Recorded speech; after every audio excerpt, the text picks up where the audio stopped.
My name is Clayton, and welcome to another episode of the Watch Dog Podcast. I'm a professional dog runner and watch enthusiast talking to his pals about dogs and watches. How's everyone doing? Thank you so much for listening. You know I appreciate it. We're not wasting time today. I am very excited to have my guest back. It's his first appearance on the podcast since 2020, July of 2020. How time flies. Oh my goodness. Way overdue to have him back. He is the host of the Dirk Werning YouTube channel, where he reviews mostly knives, some watches, and has some very interesting Dirk discussions. He's here to talk about collecting and his very interesting year that he's had so far. We're only in September. Dirk Werning, thank you so much for coming back on the podcast. I appreciate it. How are you, my friend? I'm good. Thanks for having me back. When you told me that it had been 5 years since we did this, I was like, wow.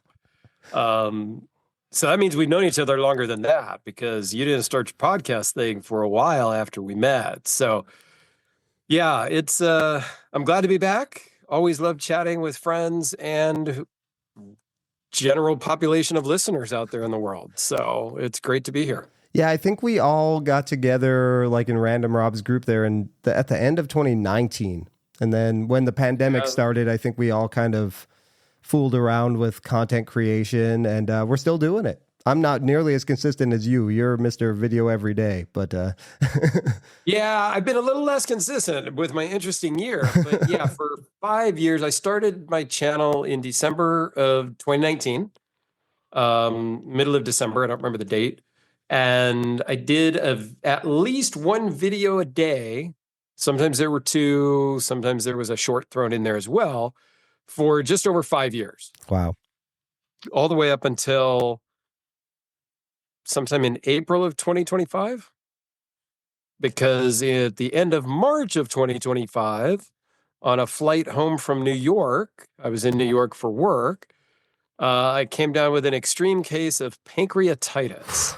We didn't know that on the plane. I just felt like crap and was escorted to the back of the plane and laid on a row of seats that they had cleared. And they continued on for 4.5 hours to my destination in San Francisco airport, where I was met by an ambulance. The EMTs came onto the plane, took me off in a little tiny wheelchair that goes up and down the aisleway of the plane, which I thought was kind of cool. Didn't know that was a thing. And then rushed me via ambulance to the hospital. That was on March 21st. A day that will stick in my mind for quite some time. And then I proceeded to be in the hospital for 64 days straight. Started at one hospital, transferred to a different one that was closer to my house, because the first hospital was really difficult for my family and friends to come and visit and whatnot, just the drive. So, yeah, here I am now. It's September, 6 months later, almost 5-ish months later, and still going through some surgeries, still on a bunch of meds and pain meds, and managing my pain, managing my weight, managing my exercise. It's been quite the ordeal. So I had videos scheduled to go up and, for a couple of weeks after I got back from my trip. So they were already scheduled. So I think it probably till the end of March, beginning of April, I had still videos every day. And then it just stopped because I was in the hospital. So I couldn't film. I couldn't do anything. I posted a few times on YouTube, just in the community section, and, picture, and said, hey guys, I'm in the hospital. I'm alive. I'll be okay. So on and so forth. So people knew. But yeah, it's now that I'm out, I've not gone back to every day. I'm just not ready for that, if I ever will be. Yeah. We knew your friends, knew what you were going through, and I was impressed, not to make light of it, but I was impressed because I knew you were in a bad state. But every day at 9 a.m. my time, a Dirk video would come up. I was like, this guy pre-planned, because you were on a work trip, and I remember you posting pictures. You were in New York City, right? So you were posting pictures from that trip.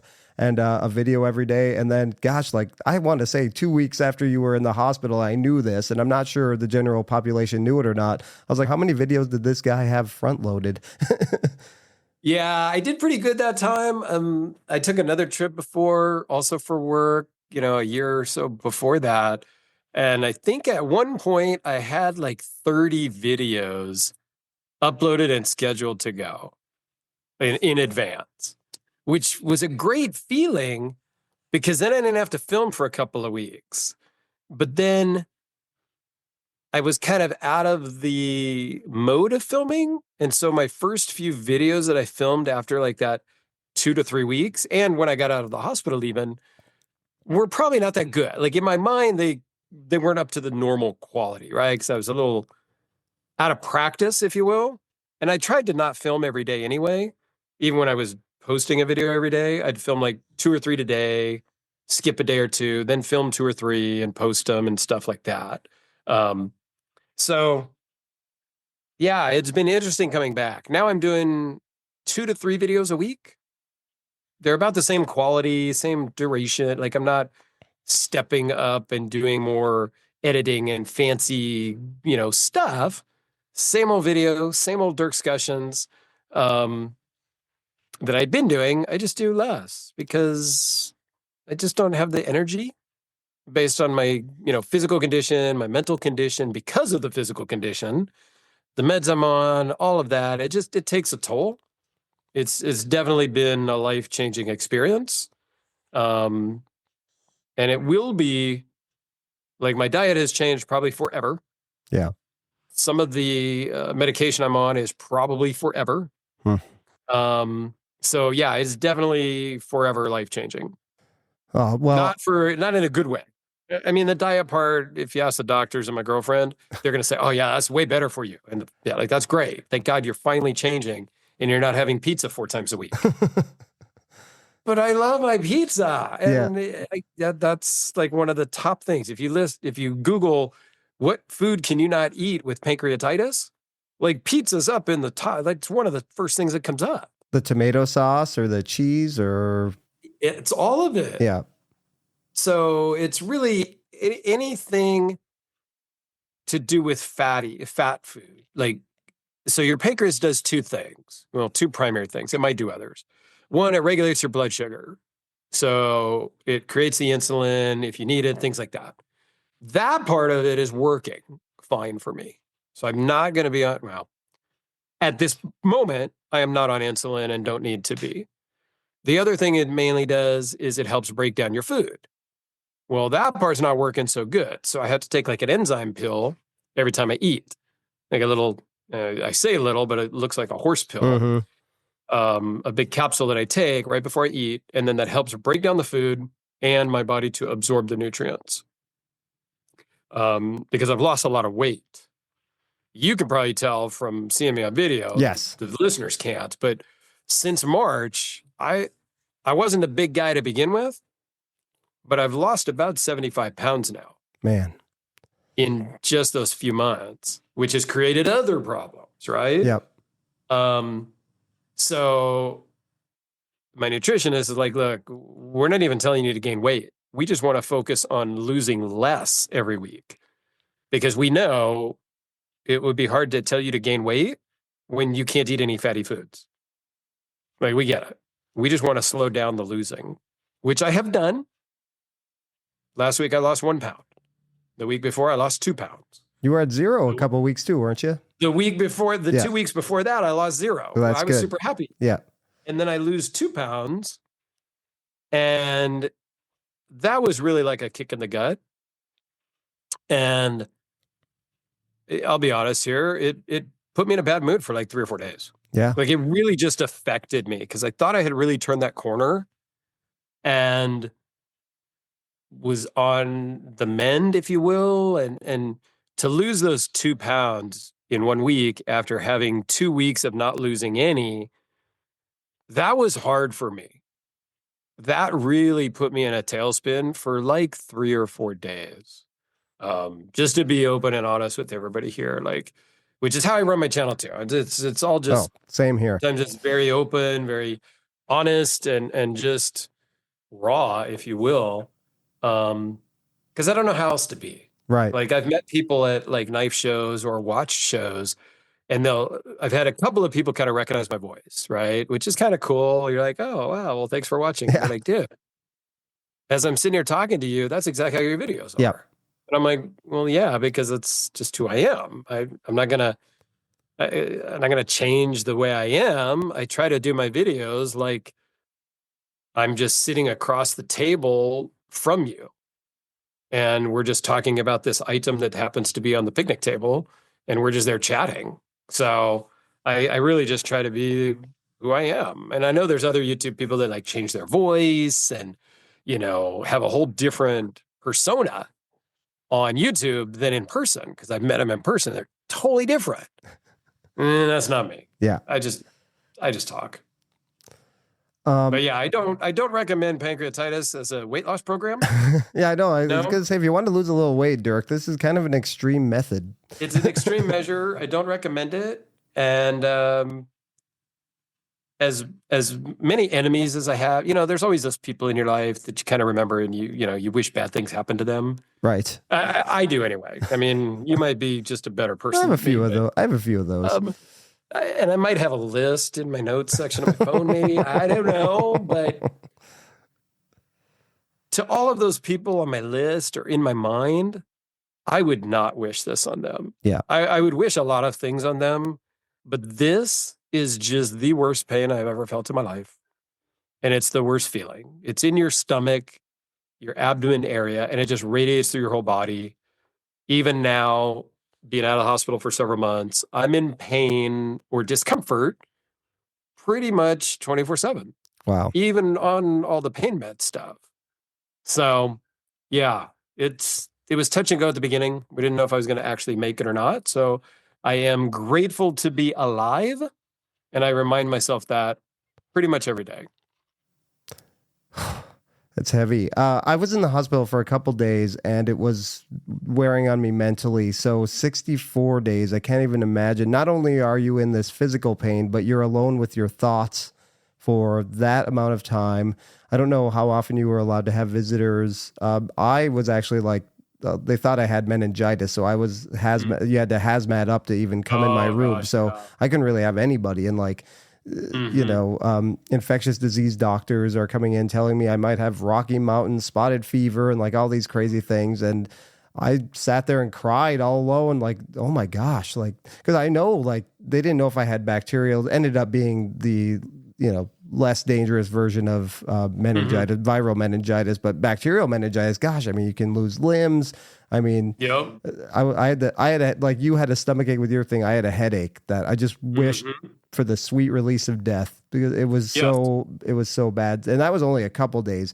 And like we were talking a little bit before, not only are you in a fragile physical state because you had this intense stomach pain, and you're also mentally fried. You don't get any sleep in the hospital. They come in at 2 a.m., ask you what you want for lunch next Wednesday, change your linens, shift changes for a nurse. They come in and introduce themselves, take your vitals every 5 minutes. I mean, it had to be just an arduous experience. I can't even imagine.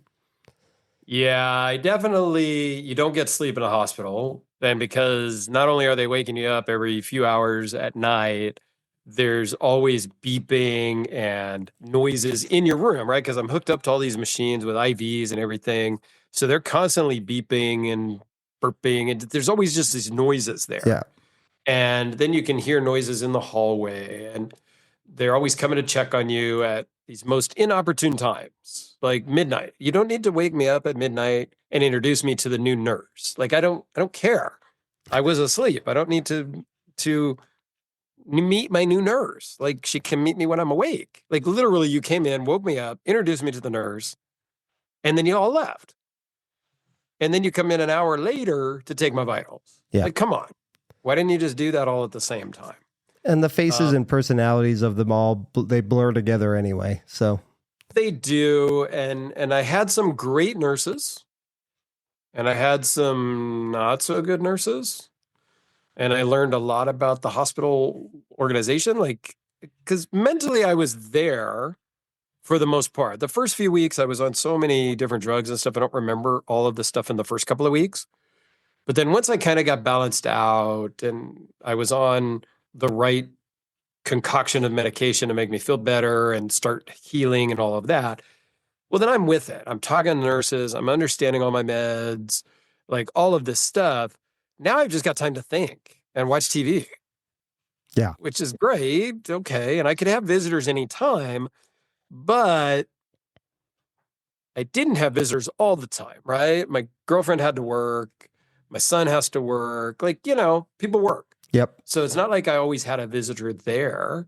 My sister didn't work. She flew down and stayed a day or two and stuff. But there were, a whole week, nobody came to visit. And those times were kind of tougher. And I don't blame my family and friends for not coming, but it made it more difficult. So you do more thinking of those times. And man, 64 days of thinking. Oh, I thought about everything. yeah. Not just knife collecting, not just watch collecting, but like that car you wanted in high school. I'm thinking, I'm in my mid 50s. I should just look for that car. So I'm looking online for the cars that I wanted when I was in high school and thinking, maybe I should buy a fun car. Chevy Nova, like an old Datsun 280Z, a Camaro, like big monster truck thing. Do I want to get into those things again? I could sell my knives. I could sell some watches, and then I could afford that. Yep. And that make you happy for like a couple hours because you're thinking about all these things you would do to the car. I want this engine, this seat. Like for me, it was all the 80s stuff, which wouldn't even be in style today, right? But like that's how I would build my car. And so I came up with that idea. And then I'm like, okay, I probably don't want that because I don't want to be tinkering on the car all the time. I've had cars like that. You're working on them every freaking weekend. That's always something, right? And I don't want to work that hard. But now I've already mentally sold my knife collection. What could I do with that money instead? Well, I could do this house project. I need a new driveway because it's all cracked. I could put an awning thing in the backyard. I could redo the whole backyard and put in a built-in fireplace thing and, all those things, right? So you kind of go through that. And you start to think about these things that we collect. Knives, watches, flashlights, baseball cards, football card, whatever the thing is, right? That's a lot of money sometimes. For us. Sitting in a drawer, collecting dust. Yep. Or in a bin in the garage, like baseball cards and things, which may very well be worth more than you bought them for 20 years ago. Maybe not. And so that really sticks with me still, right? I've got all of these knives that I enjoy and I like them, but I can't carry them all at the same time. I can't play with them all at the same time, whatever, right? Fidget with them and all that. And I really tried to figure out, why do I like them? Like, because a lot of the ones that I collect are, customs, one-off custom. Like there's only this one. Like one of them is one of 4 that were ever made, and the guy's not making them anymore, right? I like it because it's rare, because it's this, because it's that. But do I want to keep it because I love it? Or do I want to keep it because you can't have it? Right. Right? There's a difference there. Am I just being selfish and greedy because I know other people want it? And so it makes me feel better about myself because I have this thing that everybody wants. Did you come to the answer? I couldn't replace if I did sell it, type of thing. Did you come to the answer of that question? No, I can't come to that answer. I don't think there is an answer, right? Yeah. And so I haven't mass sold anything. I don't plan on mass selling anything really. But I have slowed down. I haven't bought much since I've been out of the hospital. And there's a couple things I want that I will probably buy. And at some point I've thought about, well, now that I'm out of the hospital, I survived near death. X year, 56 years old, this, that, and the other. I need to buy myself something as a commemorative thing. Uh-oh. And so then I started looking at watches again and trying to narrow down what do I really want to buy as a commemorative watch, if that's what I want to buy. And then I realized I really can't afford it anyway, but it's nice to think about. And maybe later at the end of the year, or maybe for my birthday next year type of thing, I will do something that kind of, because I'll be more healed by then. Right. I'm not sure I deserve the commemorative thing yet because I'm not healed. I have another surgery on Monday and I'm still going through physical therapy and like gaining, I got to gain weight and muscle back and all those things. But what watches would I want? Well, the two-tone Ever Rose Gold chocolate dial Yachtmaster is on the list. Oh, it's a beautiful watch. The Vacheron Constantin, I think, the VC Overseas with the blue dial. Okay, blue dial. Yep. Brilliant blue dial. Bruce Williams had that once upon a time. Yes, that one. He did. And I wished I had gotten to see it in person. But when I met with him, he had sold it like a week before or something. Yep. I was bummed. And then the third one is the solid gold Omega Speedmaster Moonwatch with the rubber bracelet, of which my AD here around the corner, mile away, has one. Are you that close? I didn't realize you would live that close. Yeah, he's about a mile from here. Man, where dangerous. His shop is. And I don't even look at it anymore. I've tried it on so many times. It's $32,000 retail price. Yeah. Would I get a discount a little bit? Maybe. Sure. Yeah. Okay. Maybe. But still, I don't get great. Like it's not like half price or anything. Right. And I keep telling him, dude, can you get that thing sold? Because one of these days I'm just going to do something stupid. Because he does lay away. He reminds me he does lay away all the time and all these things, right? So he's trying to push, but not really push. And I'm not even really into like a full gold case and watch, but that one, and I'm not really into chronographs either, even though I do have a Snoopy, but that one just, when I first saw it, I first tried it on, it just wore on my wrist so great. It just bonded with me. And at some point I need to have that watch. So those are like the three main watches that I'm even considering right now. And then there's a fourth honorable mention, we'll call it, is the Cartier Santos. Yes. In black. And it's got a really cool black rubber strap that I tried on in Michigan when I was there the last time with some other mutual friends of ours. And I almost bought it then and there because it just wore so great. And that one's like reasonably priced at like $8,000, right? Yep. But that's just a really cool watch. And I was never into the square watches, really. But when I tried on the first one, the other Clayton that we know had one. Yeah. So I tried his on. And I was like, damn, this thing wears really great for being square. And I kind of fell in love with them. So at some point, maybe I'll have one. But again, I have like three main watches now. The Rolex Air King, my Silver Snoopy Award, one that came out in 2020 that I just got like a year ago, and then my Deep Black Planet Ocean. Those are the three that I wear. Well, right now I really only wear the Snoopy because I've lost so much weight. I kind of have to take a link out of the Rolex, which I don't. If I take links out, that just kind of,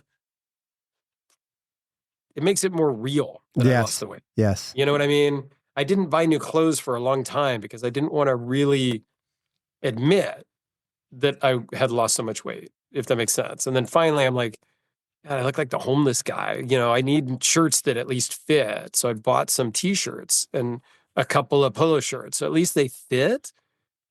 But I don't want to take any links out of my bracelets or anything on my watches yet, because then that's even one more step that's real. So yeah, the only thing that really fits the best, and it doesn't even fit perfectly, is my Snoopy now. But it fits the best out of anything I've got. So I wear that as my normal watch now.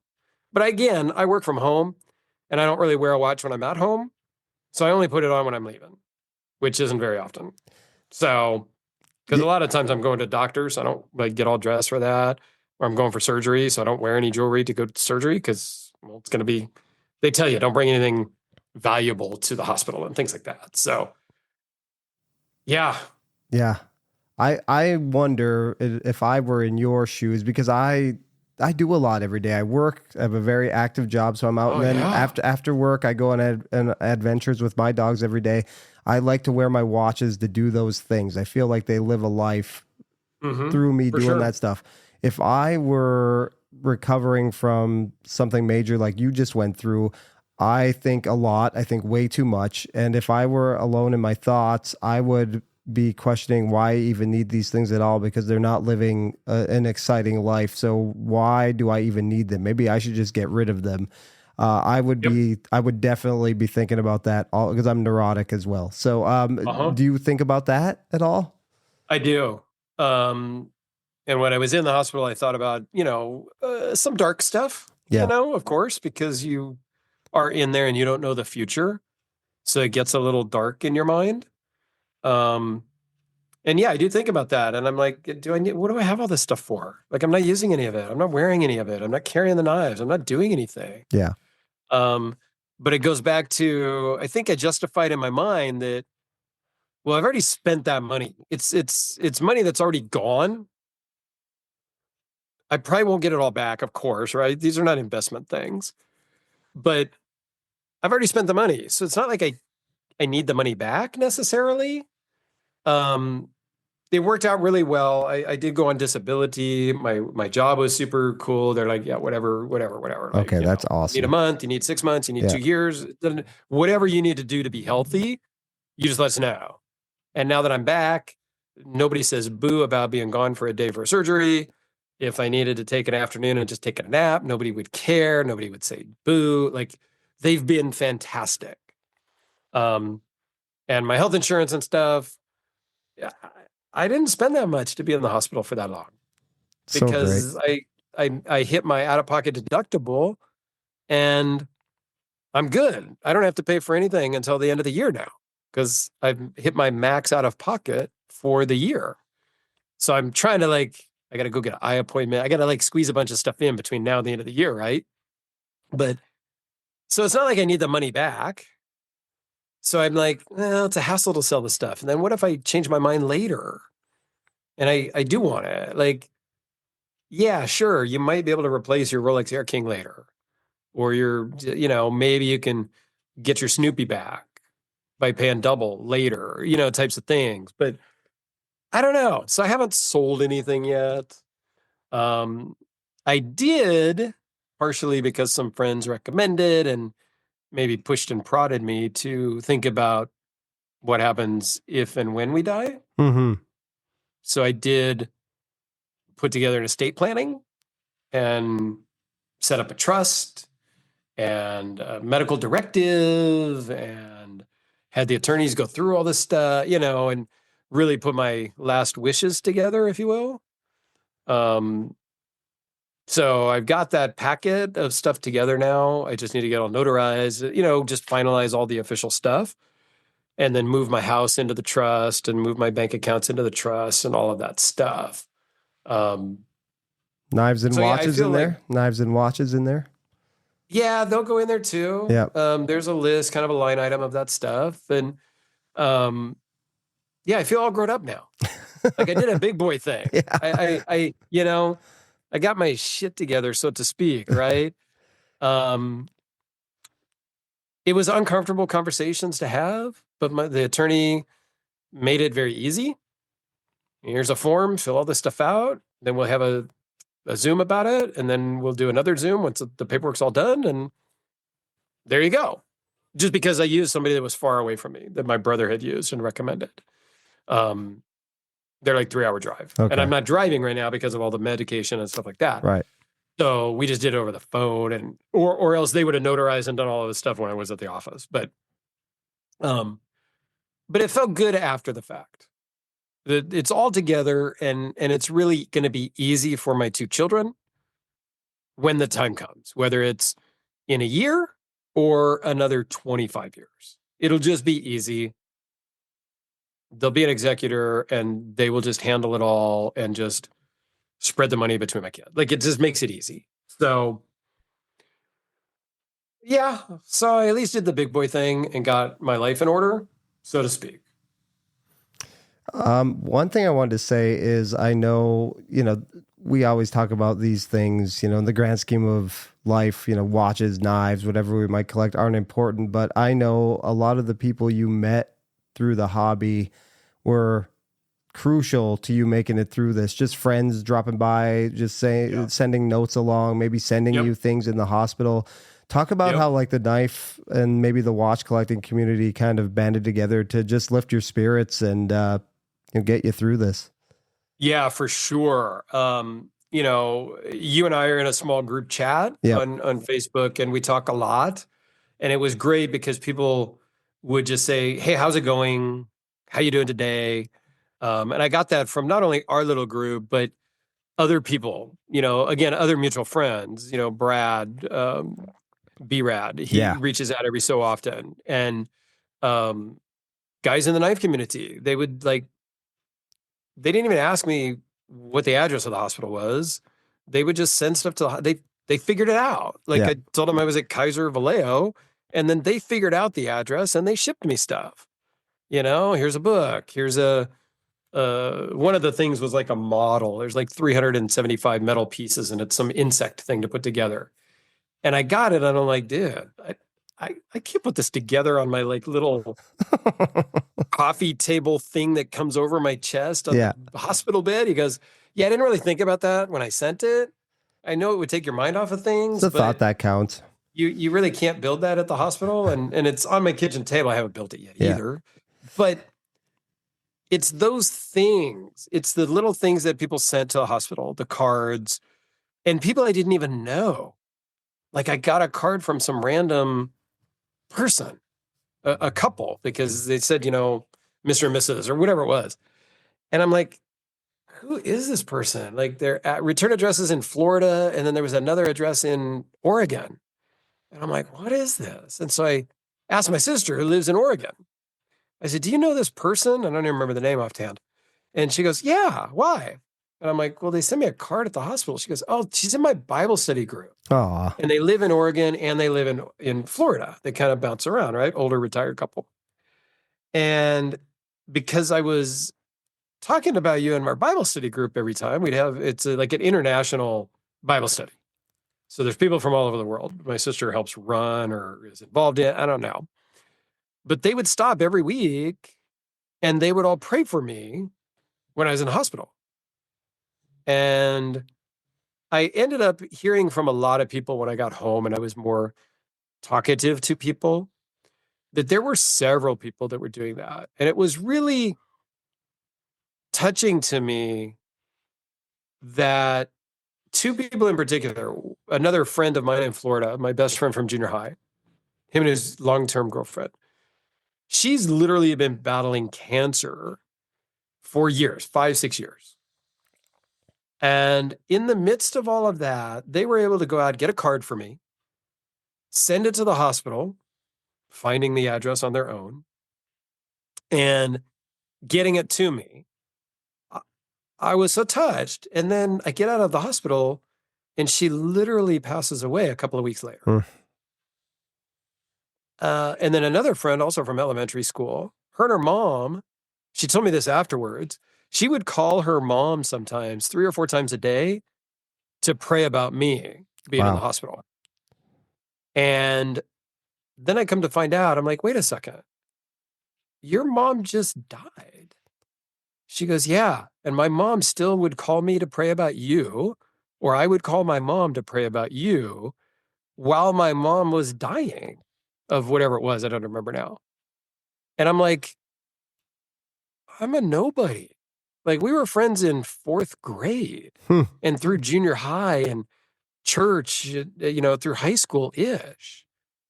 And you guys are taking the time out of your mom's dying to pray about me?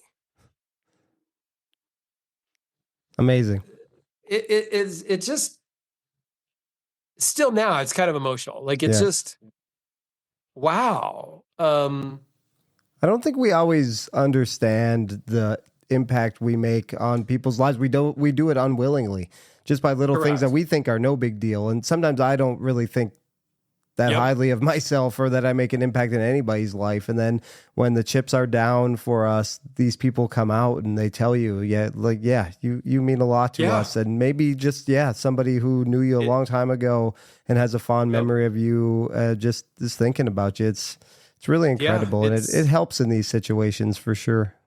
It does help. It's like those little things. And now she, messages me every so often and says, "Hey, I'm just checking on you because I promised my mom I was going to check on you for the rest of my life." Yeah. And I'm like, it's just touching. And yeah, like you said, we make impacts on other people that we don't know we make. Yeah. And those little things make such an impact on me that this friend from elementary school just messages me because her and her mom used to talk about me a month ago. And so now she messages and just says, "Hey, I'm checking on you so I can tell my mom when I talk to her tonight," even though my mom's in heaven, right? They type of things. And that's touching to me. And the people that have sent me cards at home or the Facebook messages or the texts or the few people that did come out and visit me in person at the hospital. Some custom knife makers have sent me things that they built for other people for me to review on my channel. And then lo and behold, there's an extra knife in there that's a little gift for me with a little note. "Hey, you've done a lot, you talk about me a lot. Thanks for that. Here's a get well gift," And they're little things. They're not, extravagant, things, but that's not the point. No. The point is you thought about me, and a lot of times I think of myself as like just some guy doing his job at work, not meaning a whole lot to anybody in the world, right? Not to be Debbie Downer, but like, yeah, I mean, my kids love me, my grandkids, like my family, I'm important to, right? But this sort of thing tells me that apparently I'm more important to others than I ever thought I was. Yep. So there's a reason why I'm alive. God has a plan, not to get all religious, but there is a plan out there in the universe, God, the universe, whatever. I really wish he would just tell me, he or she or whatever would just tell me what the plan is, because that would be helpful to me. This whole secret thing of we got a plan and you're here for a reason. Can you just give me a hint? Would be helpful. Yeah. But I do believe that all the prayers and well wishes and things like that helped bring me back to where I am. So thank you all for that. I'm in a position, so I've had this dog that I take for 10 years and close with his mom, and she actually now has two other dogs. I take them every day. One of my favorite dogs, he's been sick and she had to put him down yesterday. And I'm in a position now where I have to be there for somebody. Yep. And I think about all the times, like when I was in the hospital for a few days, all the people that wished me well, sent me private messages. My friend Caitlin made me dinner when I got home so my wife wouldn't have to cook either, because it was a stressful few days for us. Like that kind of stuff goes a long way. So I'm trying to help my friend now who's going through this loss, and she's alone. She's got some other things going on. She's sad and it's a hard time. So my wife brought her flowers today because we boarded the dog a lot. So we're both friendly with her. So, and that made her smile. She just sent me a message and said, "Oh, you two have a heart of gold. Thank you so much." And sometimes if we can pay it forward and remember and I try to be better at that, because I don't always think I'm so good at that. Like I'm a little, I know, admittedly, a little self-involved, maybe not on purpose, not in a vain way, but I just get lost in my thoughts and in my head. Again, thinking too much.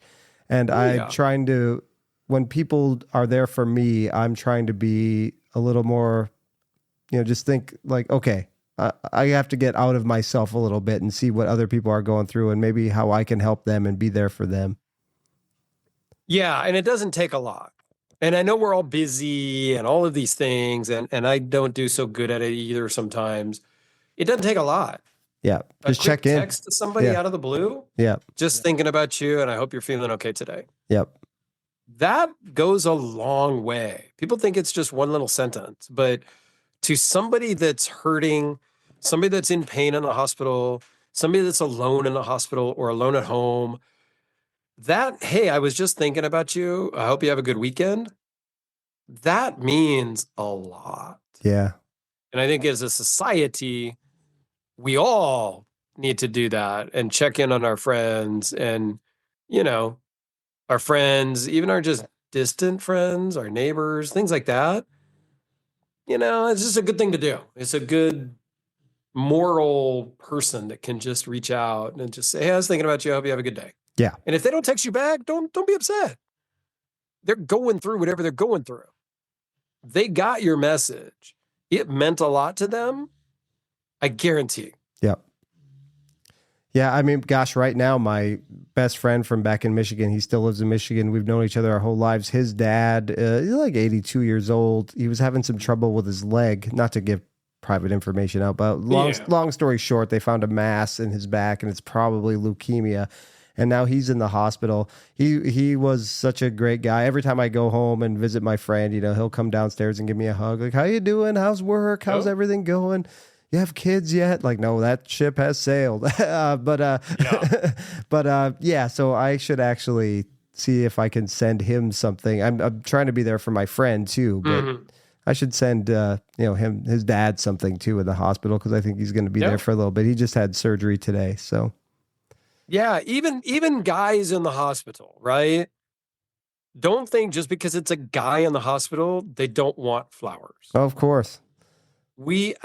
I got balloons sent to me once, I got flowers sent to me, and I got a plant. And the plant is home here on my kitchen counter, needs to be replanted in a bigger pot or something. My girlfriend is going to take care of that at some point. But just because we're big, tough guys and whatever, flowers at a hospital still means just a boatload or a plant or a stuffed animal or balloon, little things, whether you're a guy or a girl, means a lot when you're alone in the hospital. Because let's just face it, you're alone in the hospital. Your wife, your girlfriend, your boyfriend, your husband, your family members, they get to go home. Yep. So they do go home. They might come and visit every day, but you're still alone in the hospital. They might sleep on the chair for one night or something, but you're alone a lot of that time. Yep. And so it doesn't matter. Anything that people send is great. People brought me books, the Sudoku book. I don't even know what Sudoku is, but I have a big, thick ass, huge book. So at some point, I'll try to figure out what it is. I don't know. My son talked about it. He goes, "Oh, it's great." I'm like, "Well, you might have to show me how to do it. I don't know." But those things, whether you're into whatever they gave you or not, that's irrelevant. The fact that they thought about you and they gave you something means everything. Yeah. Well, I have clients that'll bring me, some just went away to Colorado, brought me a t-shirt. Like I went to pick up their dog. They're like, "Oh, we were thinking of you, brought this." Like, so cool. Like, it is. Man. Yep.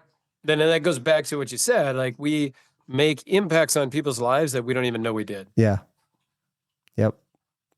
Did your girlfriend try to smuggle any of your watches or knives into the hospital to cheer you up when you were in there for so long, or did you not even want her to do that? Nah, we tried not to go there. There was a couple of knife people that wanted to send some knives into the hospital, but I ordered a battery bank thing from Anchor so that I could charge my phone easier and I didn't have to plug it in every night type of thing.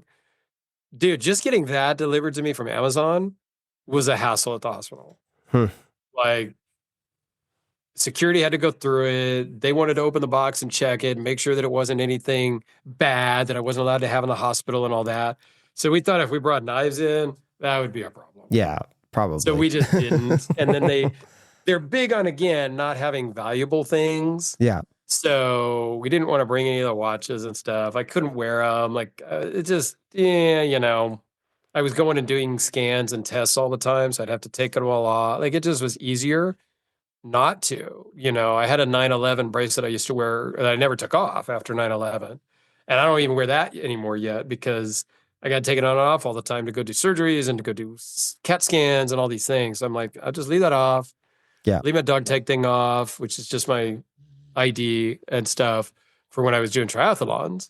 Because I didn't carry my wallet and all that stuff, right? So I just had like a road ID that was a little dog tag that had my name and address and phone number and like 4 or 5 friends' numbers.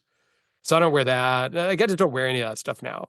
I mean, I will again, but nah, the hospital didn't want to have any of that stuff.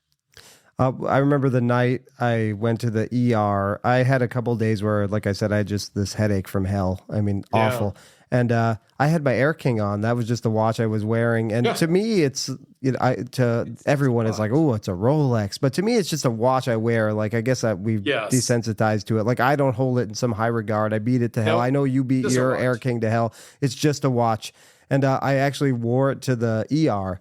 And then my wife came back with me. I got the hookup. So I went to the ER. I actually have some clients that are ER docs, and they expedited the process because they actually were worried about stroke because I had such a bad headache. And then I forgot to disclose that it also was covered in a rash. And that's when they were like, okay, you got something going on here. But anyway, I was wearing my Air King, and then long story short, I got admitted, and my wife was like, you are not wearing that in here. I was like, but I love wearing a watch. I want to wear a watch. Like I've said before, I kind of feel naked when I don't have a watch on. But I forfeited the watch, and she took it back. She took it back home. And that's the watch I had on also when I went in. Yeah, because I had you were coming off a plane trip. That tends to be the watch I wear when I travel. Yeah. And then I check a bag, so my knives are in my check bag. So that was the watch I had, but my girlfriend took it. Like, she didn't come visit me that day because I got admitted at like 1:30 in the afternoon. I don't think I texted anybody until like 5 or 6 that night. So a lot of people were like, dude, we knew you were landing at 1:30. Where the hell are you? What's wrong? Like, I had a whole bunch of missed texts and phone calls and all of that. I was just so out of it, I couldn't think to notify anybody about nothing. So, which is still odd to me. I'm not quite sure why, but because I was just sitting in the ER, not really doing much. That's probably low on the priority list, though. It was when you're low feeling on the like death. list. And so she came and visited the next day, I'm sure, and then did take the watch. I think she wore it for a while, even though it wasn't like size for her, but I do remember her wearing it. So, which is fine.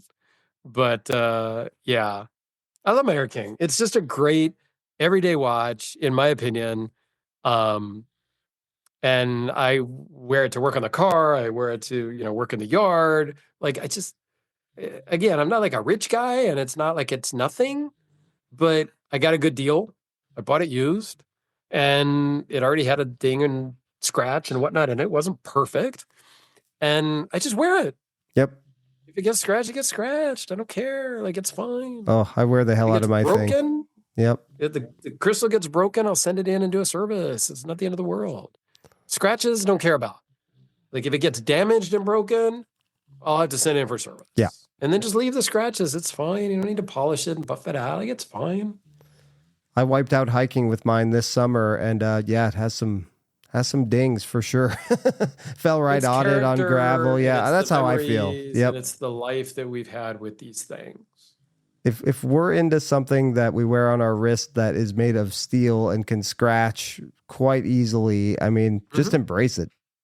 Just embrace it and move on. It's exactly right. It's just a tool to be used. That's right. Same with a knife. Even if it's a custom $10,000 knife, I just carry it and I use it for whatever cutting tasks I need that day.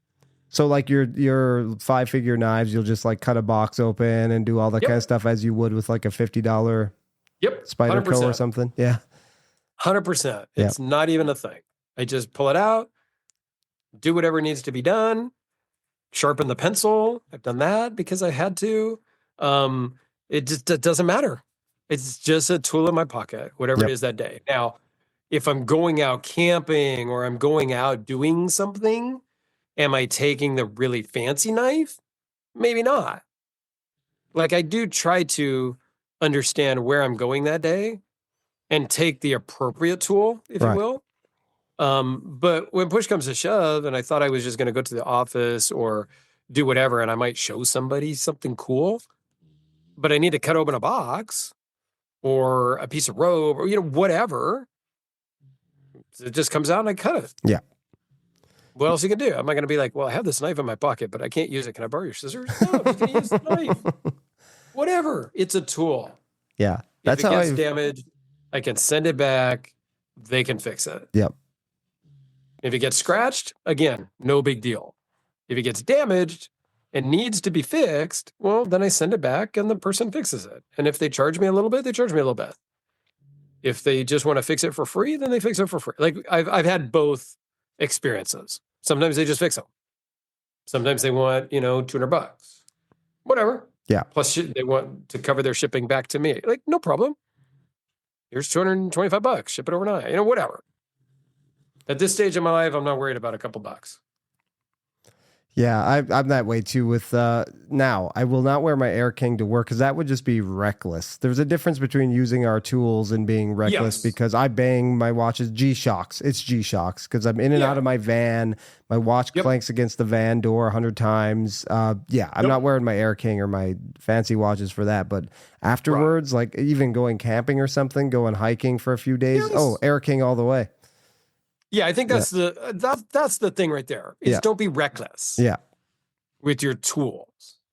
Take the right tool for the right job. Yep. But if it gets beat up a little bit, doing the right tool for the right job, it's what it's for. If somebody says they've got this watch that they've had for 10 years that they've worn a couple times and it looks brand new, what's the point? What did you do with it for 10 years? Yeah. Just wear it. Yeah, it's interesting. Like sometimes, and I've heard other podcasts talk about this and on videos too, somebody will buy like a Submariner, for instance, when their child is born and they will put it in a safe and like they get this when they're 18. I don't know. If I'm getting my dad's watch, I would rather have him see him wearing it, like be in pictures of him where he's wearing the watch, remembering it on family vacations. That's right. With your watch. Yep. Things like that. And having him pretend to try it on you and take a picture here and there and have those memories, and then you get his watch. That would mean so much more to me than like pulling it out of the safe. Here it is, completely unworn. I agree. Yeah. That's weird to me. And again, you can do that with some investment pieces. Some Rolexes are like that. And if you have the cash to buy some meteorite dial Daytona, and you can buy two and you can wear one and hide one in the safe, hey, more power to you. Yeah.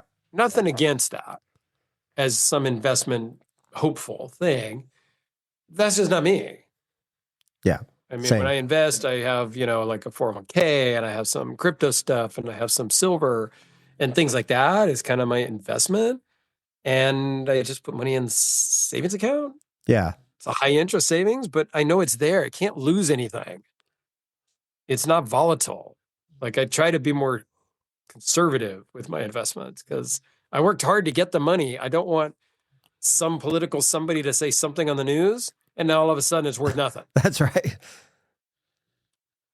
I'd rather just slow and steady, get that 3% or 4% in, the SoFi or the Apple savings account or whatever, right? You get that 3 or 4%. Sure. Whatever. I don't need to get rich tomorrow. I just need it to keep building a little bit. And that stuff's not fun. Like I do that too, but that's not fun for me. Like I know that's a hobby for some people, investing. Is. To me, that's not. And we can go, we're all over the place here. And I just love having a free form conversation. No, I love it. And where was I going? I lost my train of thought. Oh, I'm scared to death of retirement. I mean, I do not do, speaking of thinking too much, I don't do well with idle time all that well. And I think I'm a much more productive human being if I have the structure of a 9 to 5, especially I have my own business, right? So I do what I love. If I'm working for somebody else, when I'm 65, because you never know, could happen. Right. Then I'll be a lot more eager to retire. But if I'm still doing my own thing, I'm going to try and do it as long as I possibly can because I worked hard as hell to build it. And I kind of have that freedom where I can kind of work when I want to. So I don't know. I'm a little afraid. Jeff McMahon actually had a post about retirement today. I think we have similar viewpoints on it. Like he's closer. I'm way far away from it yet, but he's like 2 years away. And I think he started to be a little afraid of it because, again, I think he probably thinks too much too.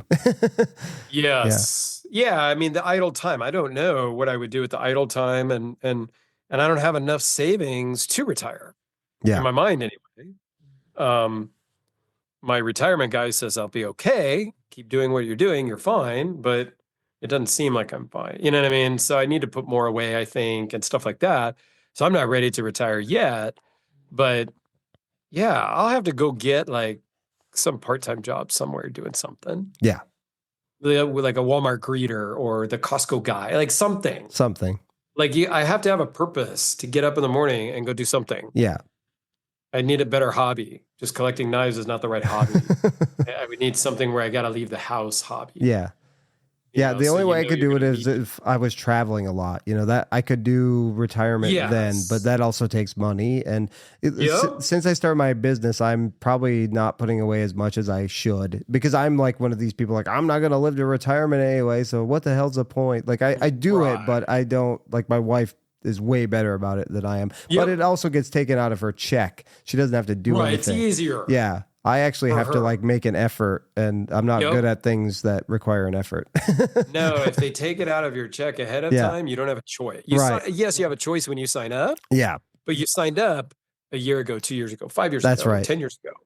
And they just keep taking out that X% every check. Well, it's no harm, no foul. You don't even think about it.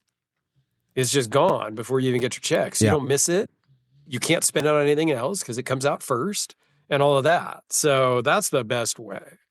I agree. But yeah, working for yourself, you can't really do it that way. Yeah. So I'm starting now to be a little more strict about it. And also like I'm lucky enough where I'm doing pretty well, and boy, the taxes get worse. So there's actually some tax breaks in starting different IRAs and stuff. So I'm doing it kind of forced into doing it that way, which is good. Sure. It gives me the kick in the butt I need. Yeah. No, I agree with that. Yeah. Sure. 100%. All right. Before we lose everybody completely, a couple more things I wanted to touch on real quick. So you have a sweet beard going on right now. You couldn't shave or groom really during your 64 days in the hospital. Now, I shave my head. I don't know if everybody has seen pictures of me. I have a bald head. I do it because of male pattern baldness. You shave your head, but you have a full head of hair. You sent me a picture when you got out of the hospital with a full head of hair. I was like, if I had that hair, I wouldn't let a razor near my head. My goodness. I have been shaving my head for 20 plus years ish. And I've used all the different things. I like the look. It really started out as a bet. I didn't lose a bet. I was like, I dare you. One of my coworkers said, I dare you. And he was my next door neighbor in my apartment complex way back in like 95, 96, 97, somewhere in that time frame. The late 90s is when this all started. And so I did. Got the shaving cream out, got the razor that I used on my face, and I just shaved my head. Cut myself once or twice, nothing really bad that time. And then we went to work on Monday, and the other guy I worked with was like, dude, you hiding from the cops or something? Because it was so drastic. And then I just kind of liked it. Yeah. I didn't know what to do with my hair anyway. I wasn't sure if I want to part it in the middle, like the 80s, part on the side, like, so I just started shaving back then. I think I've grown it out here and there over the years, but it's grown out to like a military type, high and tight, just a little bit on the top and get a little of that going now, shaved on the side and stuff. But yeah, for 64 days, I did no grooming. My hair grew out, my beard grew out, my mustache grew out to the point where I was eating it because it just grew down past my lips. They don't let you trim at all. Like that's weird, isn't it? They don't let you do that. There was nothing for me. Nobody recommended it. I could have maybe asked my girlfriend to bring some stuff from the house, but I didn't think about it. Yeah. But I got so many compliments on my beard during that hospital stay. It was crazy. And I'm like, that must be from the feeding tube and all the nutrients you guys are giving me. Yeah, right. Because it exploded and just grew out. So I got out, and about 3 days later, I had made an appointment at the barber. Got a straight razor shave on my head, cleaned up the whole beard and the mustache, my eyebrows, the ear hair, like all of the grooming things. And I've just gone back and just done that. I still shave my head every day myself, but so I don't have the barber do that anymore, but he takes care of the rest of the Yeah. face. I don't know, I've gone twice. I need to go again. So it's like every 6 weeks or so is about the right time frame. Yeah, but we'll see. It's Maybe I keep the beard, maybe I don't. I don't know. it's crazy being in the hospital. You can't obviously take a shower or a bath, but they give you those wipes where you can like clean yourself every day. Yes. I was only in 3 days, but I felt pretty clean. Like you go in the Yeah. bathroom and use that stuff. It smells good. I don't know. It does a pretty good job. I at no point felt like dirty and gross. No, I mean, there was a couple, like one or two times, like they hadn't changed my sheets and stuff for a few days. So I said, hey, when I go for my walk in, a half an hour or whenever the nurse comes in, can we change my sheets before I get back? Or like before I get back in bed? Yeah. Can we just change the sheets and stuff? They're like, oh yeah, no problem. So they would change them anytime I wanted, and they'd bring me the wipes anytime I wanted. I just never really thought about it. So they only brought me the wipes like a couple times a week, but I still didn't feel gross or anything because you're not really working, you're not walking around much. So I'm not sweating or anything like that. You're Yeah. just laying in bed 23 and a half hours a day. It's like Supermax lockdown. I got my walk around the hallway once and the rest of them just laying in bed. Yeah, I did the same thing. They couldn't tell what I had. They had to do a spinal tap, which is sticking a needle in your spine. I was on a Friday. I went in. They won't do like the radiology, like the image guided spinal taps. They don't do those on the weekends. Right. So if you're going to get viral meningitis, get it on a Tuesday because you'll be good. So they tried by hand Friday night. Now I'm a good candidate, like thin guy, easily accessible spine. They couldn't get any fluids from my spine on Friday night. So I had to stay over. Saturday, they tried again. It was also June, July when all the new residents are coming in. So it was a guy doing his first ever spinal tap and like the doctors coaching him through it, but I soiled myself getting ready for that because I had to go to the bathroom and I'm hooked up to all these antibiotics. They are giving me like precautionary antibiotics to fight bacterial meningitis, which is like one of the worst things. So I was hooked up to all these and they're going to do the spinal tap as like, I feel like I should pee before. Yeah. And so they give you like that jug. And she's like, just go in bed. And it's also like a very attractive doctor too, which is even more embarrassing. And I was like, all right. So I tried to do it. I had one hand with a bunch of, IVs in it, one arm. So I was only like one-handed. And of course I made a mess. And she came back and she's like, you ready? I'm like, oh, I did a thing. She's like, oh, it's okay. I got pretty good with the jug. Yeah. So I was using the jug pretty much the whole time. And because I was not having to go number two. So I got good with the jug and my girlfriend started getting irritated. She's like, you know how to walk, right? Like the bathroom's right there. Right. I go, yeah, but the jug's easy. Yeah, it's easy, man. Just boom, boom, done. And then I set it there and then they come and empty it. Like, I don't have to do anything. I got lazy. I can get used to this. I could get used to that. I go, you're going to have to do this when I go home. Can we take the jug home? She's like, you are not bringing that jug home. I did get better at it, but yeah, of course, when the pressure was on, I made a mess. For sure. And they had to change all the sheets before I could get my spinal tap. But yeah. Yeah. Well, I'm not sure if that was interesting to everybody, but I certainly loved the conversation. I would recommend going back and listening to episode 8, I believe, with Dirk.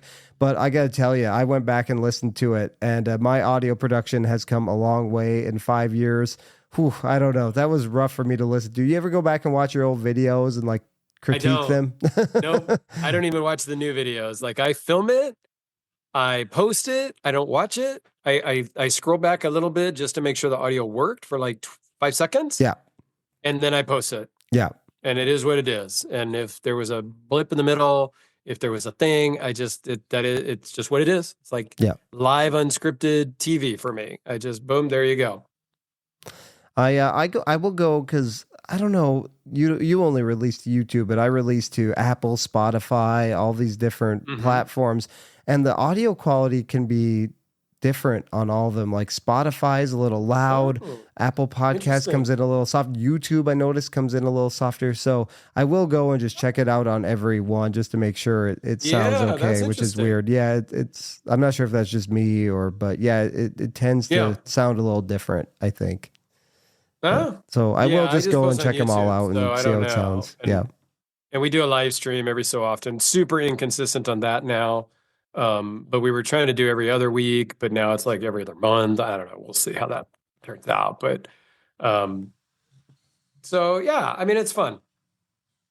Well, I really thank you for boy. I feel like we shared a lot today. We really got personal, but hey, like you, I love doing that. I probably overshare on the podcast, but hey, Yeah. that's who I am. So Yeah, we'll see if anybody's still listening here. If I you guys are doubt it. still listening, I don't know if people can make comments on podcasts or something, but let us know you made it towards the end. Like I'm curious as to if people were going to stick around for this one or not, because it's not everybody's thing to listen to people talk about their hospital visits and their Right. life events and stuff like that. But I don't know. It's been great for me I because it's feel like fun to it's just even more chat with my relatable friend. than talking about, things we don't like on watches, lug width and all this crap. I feel like Yeah, this is way more relatable. I think so. So it'll be interesting to see what kind of views, for lack of better words, you get on this one, or Yeah. downloads, or however it works. I don't know about the podcast world, but um, yeah, curious if people make it through. I don't know. I wanted people to hear your story just because it does put an interesting perspective. You had all this time to think. Yeah, People know you primarily from the knife collecting world, a little bit from the watch collecting world, and we all have this sickness, right? Where we're doing collecting content something. about this. Yep, that's right. So I wondered if it made you think about your future in collecting and the current Yeah. state of it. So yeah, it's very interesting to hear what you had to say about that. So I loved it. Awesome. Well, then that's all that matters. And Yeah. if people have questions or something, you can check out my YouTube channel. My email's in every video, and Oh yeah, plug all Facebook your stuff. and Plug all your Instagram, all that stuff stuff. before we go. Please It's plug it all. it's Dirk Werning. It's DirkWerning on YouTube, on Facebook, and on Instagram, and TikTok now, which I haven't really told a lot of people. There's like, I don't know, 20 followers or whatever the hell it is. I don't know, but I just thought it'd be fun. And I posted some short things there, and I don't know, some get some views, some don't. I don't know. I'm not putting a lot of effort into any of those because, again, I have a full time job that pays all my bills. YouTube is I'm not even going to call it a side hustle. It's a hobby. It's fun. I post videos. Yep. I make a couple bucks a month off of the ad revenue, but I'm not trying to make money. So, I mean, do I want to make more off of it? Sure. If that happens kind of naturally over the course of time, great. But that's not my main focus. So, yeah, it's really just my name. I use my real name because I'm not that creative. And you can find me everywhere. I think on Instagram, it's my name and then underscore YouTube. I'm not sure why I I'll did put that. links to all your stuff in the show notes too, so everybody can find Yeah, you. so if you got questions about my near-death experience or pancreatitis, I'm no expert, but hey, I'll talk to anybody and answer anybody's questions. I Yeah. don't really care. I mean, gosh, after you told me that you had that, I was like, oh boy, because I'm, like, can I get that? So I've met other Apparently people that anybody have can it. get Yeah, it. What you don't want to get is pancreatic cancer, right. That one's because bad. that is pretty much a done deal. Yeah, Pancreatitis can be a done deal, but generally is not. So as long as it doesn't shift or mutate into the cancer, which they say it's not going to because it's totally two different things, okay. then I'm okay. I mean, mostly, sort of. I mean, I'll never be 100% of what I was, but I'm still alive. I'm still able to work. I'm still able to do things so it's good. All right, my friend. Well, this was wonderful. So great catching up with you like this, and we have to have you on much sooner than 5 years next time. Yeah, let's not wait 5 years. All right, I And say we'll have yearly. more happy, upbeat things to talk about Yeah, next year. yeah, How I about know. that? We were a little Debbie Downer maybe, but hey, it's real talk, and that's what I It's- love. And Yeah. if nobody Life. enjoyed it, at least I got to talk to my buddy for an hour. So hey, Exactly. All right. Well, thank you so much for listening. Yes, I will put all of Dirk's information down in the show notes. Also, Meme Lord, I guess they call it. Great meme guy. If you want funny dad jokes, all these funny memes, Dirk's your guy. So great follow on social media as well. And yes, I will put my Instagram on the show notes as well. I never post on Instagram. I just do messaging. I sort of lurk, but I don't think I've posted on Instagram in over 2 months. I don't really like doing it, but I like just lurking on there. And a lot of people message me on there, and I really enjoy hearing from everybody. So, yes, keep that up. And remember, sometimes you're the dog, sometimes you're the hydrant, but hey, at least you're outside. We'll catch you on the next episode of the Watch Dog Podcast. See you later.